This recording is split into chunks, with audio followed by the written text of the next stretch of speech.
반갑습니다, 총리님. 그 연일 대정부 질의에 계속 나와서 답변해 주시느냐고 너무 많이 애쓰십니다. 저는 국회 오기 전에 역사, 한국사 전공으로 대학에서 교수로 재직했습니다. 아마 총리님께서는 제가 초선 의원이기 때문에 아마 잘 모르실 것이기 때문에 제가 이제 교육위원으로서 오늘 교육과 관련된 질의를 하는데 사전에 먼저 제가 전직 한국사 전공 교수 출신이라는 걸 미리 좀 말씀을 드리고 하려고 합니다. 그럼 관련된 질문도 주로 독도나 한국사 이번에 뉴라이트 관련 역사 교과서 중심으로 질의를 좀 하도록 하겠습니다.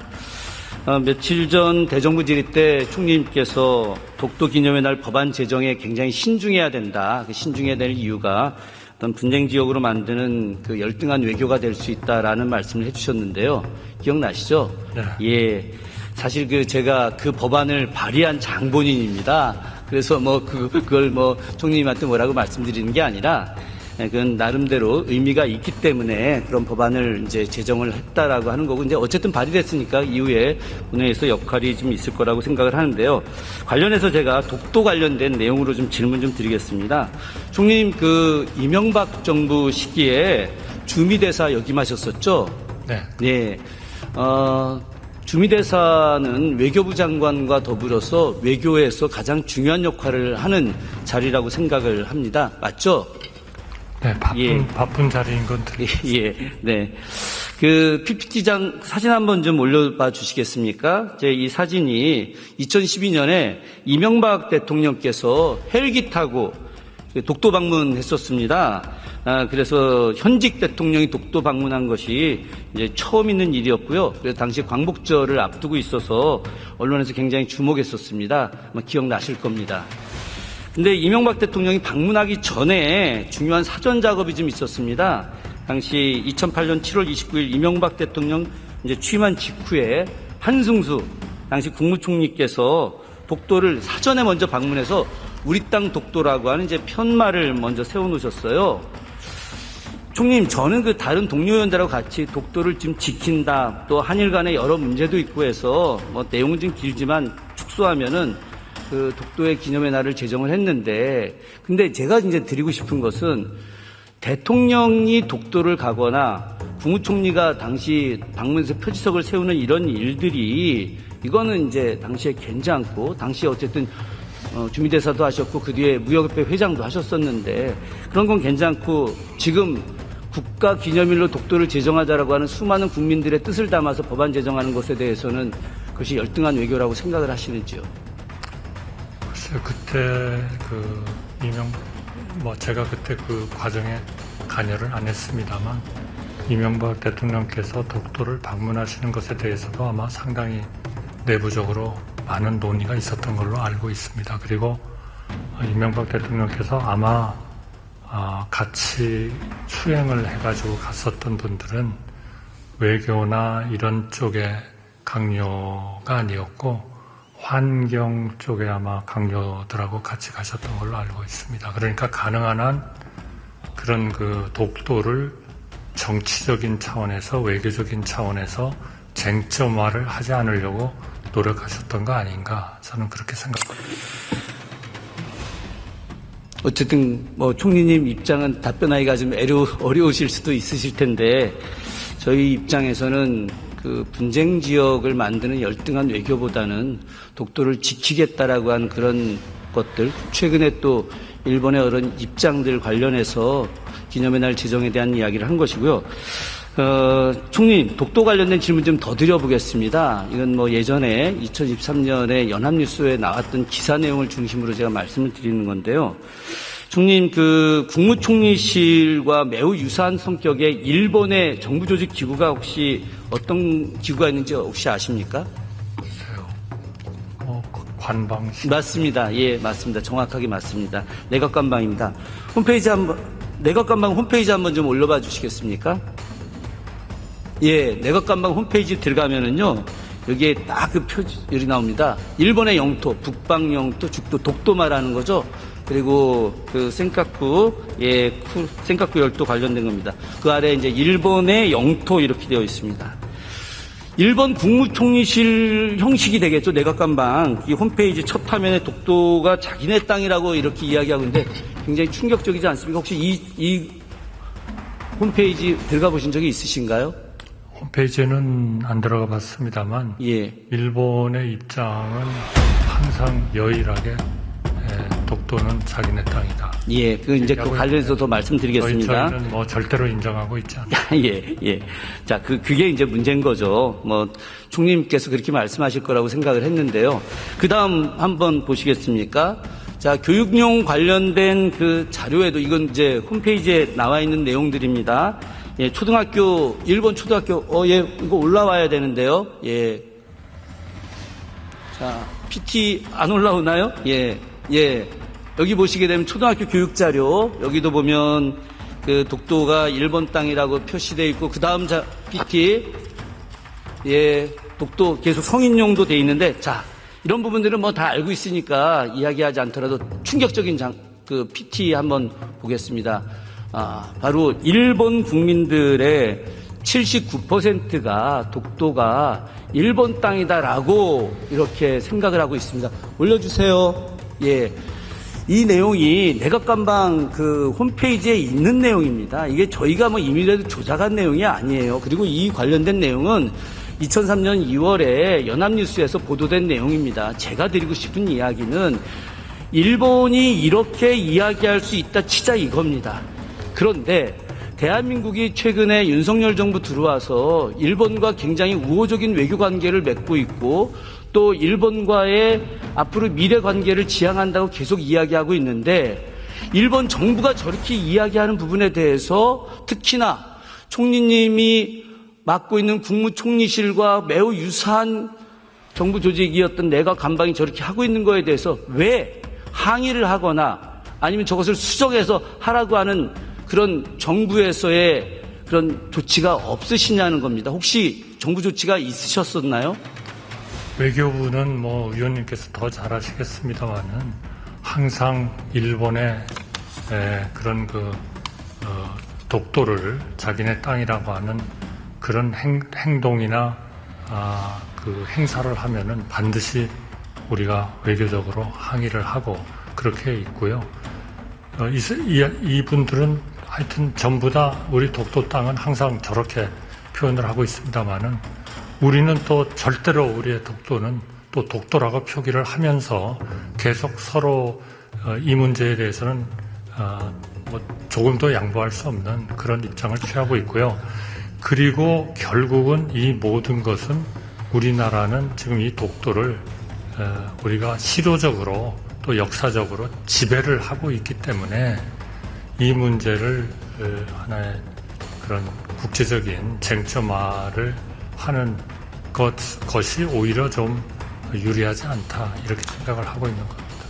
국제적 쟁점화의 문제가 아니고 일본 정부가 저렇게 하고 있는 것, 이건 공식적인 겁니다. 그럼 우리 정부가 마땅히 이 부분에 대해서 이렇게 해서는 안 된다. 그럼 우리 정부가 일본 본토 다 우리 땅이다. 우린 이렇게 안 하지 않습니까? 태종실록에 보면 대마도가 분명히 당시 경상도에 포함되어 있는 도서라고 표기되어 있음에도 불구하고 지금 우리 정부가 우리 교과서에서 대마도 우리 땅이라고 안 하지 않습니까? 최소한 그것은 국제적 외교에서의 예의이고 마땅히 해야 될 준칙인데 그럼에도 불구하고 그걸 하지 않으면은 우리 정부가 아니 우리가 이렇게 한일 관계를 잘하고 있고 사도광산 세계유산 등재도 허용해주고 있고 강제징용과 관련된 배상 문제도 우리가 대신 해주고 있는데 아니 이렇게까지 하는데 이런 정도는 최소한 바꿔야 되는 거 아니냐라고 이야기할 수 있는 거 아니냐는 거죠. 그러니까요. 네, 예, 좋습니다. 그러니까. 자, 총리님, 그럼 다음 역사교과서로 넘어가겠습니다. 벌써 시간이 4분밖에 안 남았네요. 할 말은 많은데. 자, 제가 중요한 거 두 가지만 그럼 말씀드리겠습니다. 뭐 잔뜩 들어있는데요.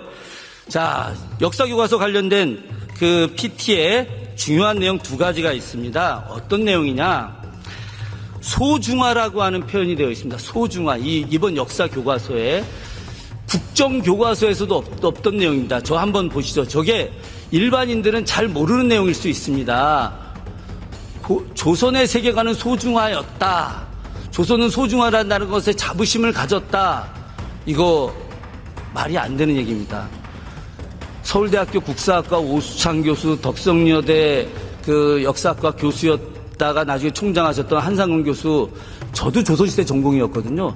소중화 의식, 이건 비자주성을 이야기하는 건데 우리나라 조선시대 역사에서 연구에서 저런 내용 없습니다. 조선 후기 가서 일부 학자들이 주장했던 내용이기도 하거든요.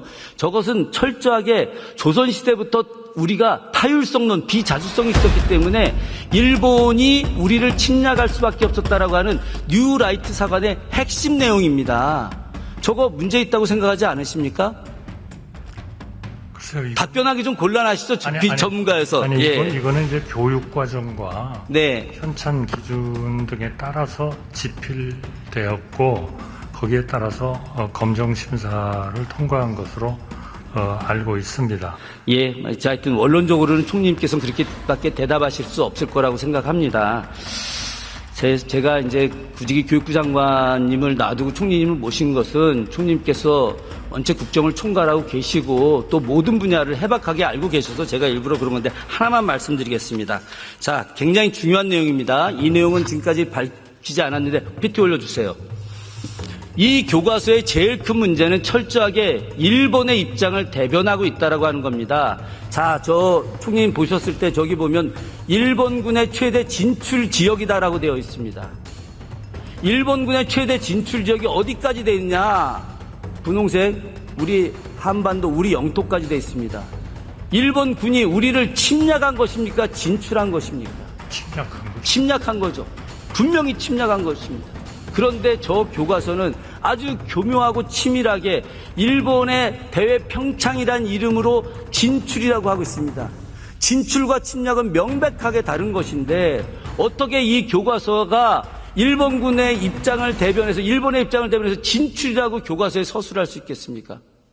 이거는 마땅히 잘못된 것이죠. 지금 우리나라 교과서를 말씀하고 계십니다. 지금 이번에 나온 뉴라이트 교과서입니다. 그런데 제가 보고받은 바로는요. 네. 이번에 9종이 이제 검정 합격한 교과서인데요.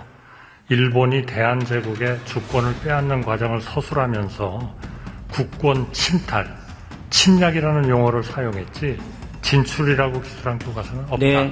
이렇게 총리님께서는 그렇게 보고를 받으셨을 수 있겠죠. 네. 앞서도 말씀드렸지만 제가 역사 전공자고 이번 교과서 분석도 제가 참여를 했습니다. 전공자니까. 300명 국회의원 중에 역사 전공 출신으로 대학 교수 출신 저 딱 한 명밖에 없거든요. 그래서 봤는데 바로 지금 문제가 되는 뉴라이트 학자들이 쓴 한국학력평가원에 나와 있는 교과서가 바로 이 내용이 있는 겁니다. 이렇게 잘못된 역사가 딱 이 책 하나예요. 딱 이 책 하나.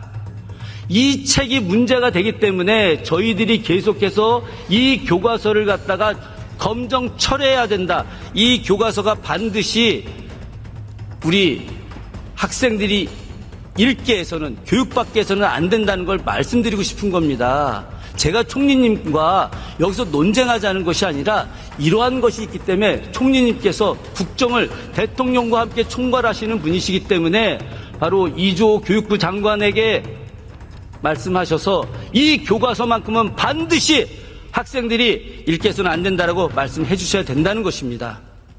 그러니까 우리 그 교과서에 일본이 국권을 어떻게 했다는 거는 완전히 침략으로 얘기를 했고요.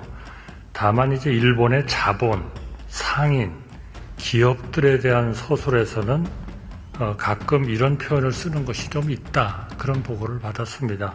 그렇지만 이거는 우리 국가와 연관된 이런 거라기보다는 학계에서 그런 자본, 상인, 기업들에 대해서 사용되는 것에 대해서는 되게 좀 일반적인 표현이다. 이렇게 보고를 받았는데요. 네. 제가 다시 한번 좀.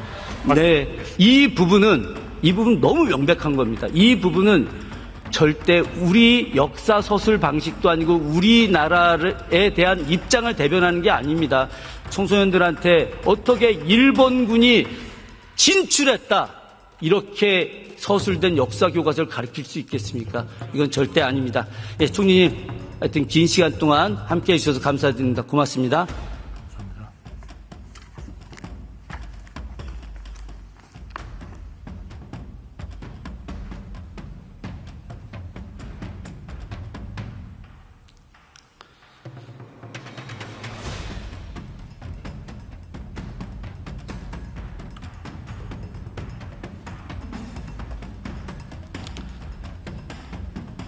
어찌 역사 교과서만의 문제가 있겠습니까?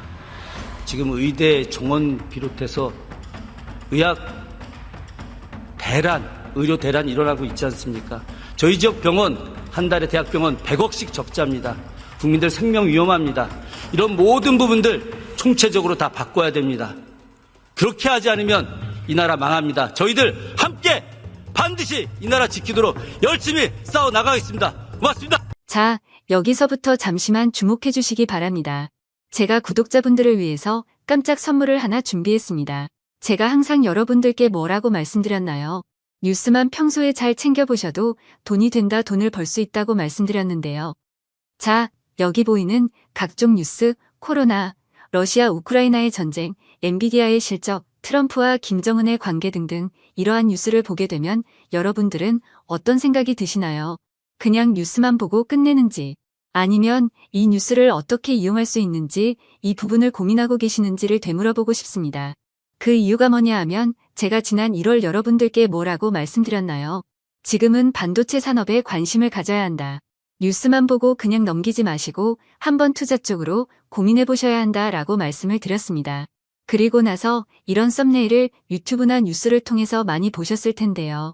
이런 반도체 산업이 이슈가 되었을 때 부자들은 어떻게 생각한다고 했나요? 반도체와 관련된 투자 수단은 뭐가 있는지, 어떤 주식이 가장 좋은지, 어디에 투자해야 돈이 몰리는지 자연스럽게 생각한다고 제가 말씀드렸죠. 그 이유가 부자들이 봤을 땐 이슈가 돈으로 이어지고 그 이슈가 나에게 돈을 벌어준다는 경험적 확신이 있기 때문에 부자들은 항상 이런 사회적 이슈와 돈의 흐름을 관심 있게 쳐다본다고 제가 말씀드렸는데요. 이번에도 마찬가지입니다. 제가 지난번에 시청자분들과 함께하는 주식으로 수익내기 이벤트를 진행했었는데요. 당연히 100% 무료로 진행되었고, 자, 여기 보시면 아시겠지만 제가 지난번에도 저한테 구독이라는 문자를 보내주신 모든 시청자분들께 이렇게 반도체 관련주 중에 많은 종목이 아니라 가장 급등할 확률이 높은 딱 한 종목, 한미반도체 딱 한 종목만을 추천드렸어요. 그러면서 여기 나와 있는 대로 정확히 얼마에 매수해야 하는지, 수익률이 얼마가 나왔을 때 팔아야 할지 정확히 말씀드렸는데, 자, 지금 실제로 어떻게 되었나요? 오른쪽을 보시면 아시겠지만 제가 1월에 문자로 이 한미반도체를 소개해드리고 나서 실제 3배 이상의 급등이 나왔죠. 그래서 당시에도 굉장히 많은 분들이 제가 드린 이 종목으로 수익을 크게 내실 수 있었는데요. 다시 한번 수익 축하드리고 이번에도 마찬가지입니다. 최근에 이슈가 되고 있는 것이 이 하마스와 이스라엘 전쟁, 러시아와 우크라이나 전쟁이기 때문에 우리가 어떻게 생각해 볼 수 있을까요? 더군다나 북한까지 참전한 마당에 전쟁이 앞으로 계속해서 심화될 가능성이 있는데요.